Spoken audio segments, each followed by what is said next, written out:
There is a part of the BBI report that I want to agree with. Unfortunately, I left my copy in the house. I should do better on Monday. Should do better every day. Yeah. So now this part says that, it's actually Annex C, I think on page 96. Thank you.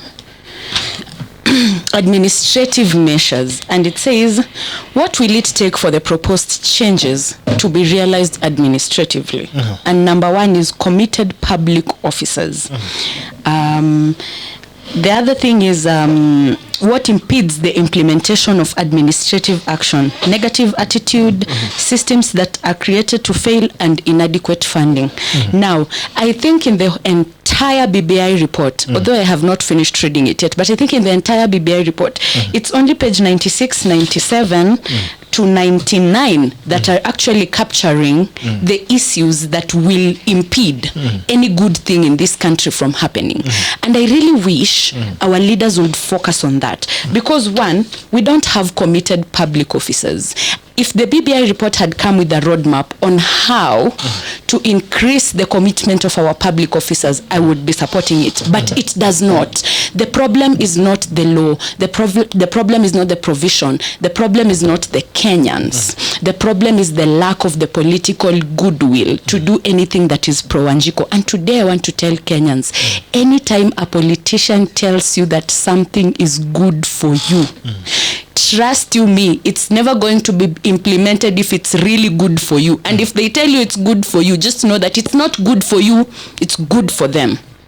Now, that's what the BBI is all about. We are being told it's good for us, but when you really look at it, it's not good for us. It's good for the politicians only. Nothing here talks about every other thing that has happened before. You know, Gerald wanasemanga, when you're apologizing for a mistake, you first have to accept that you made a mistake. You take ownership. The BBI report does not take ownership of all the mistakes that the current administration and the previous administrations did to get us to the point at where we are at Kenyans. So how are we supposed to understand it if it doesn't give a background? Even when you're looking for funding from an organization, you have to give a background.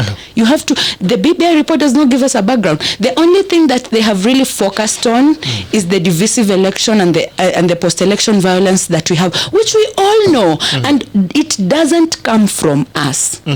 And I said this here once, and I'll say it again. The day when Baba loses election, and he does not contest the loss, because the elections were free, fair, and transparent, people in Kisumu will not throw stones. I'm 100% sure that they won't. But until a politician comes and says, Gerald, unajua unatoka Moiben na Lucia anatoka Bukura, that is when we realize, we are different.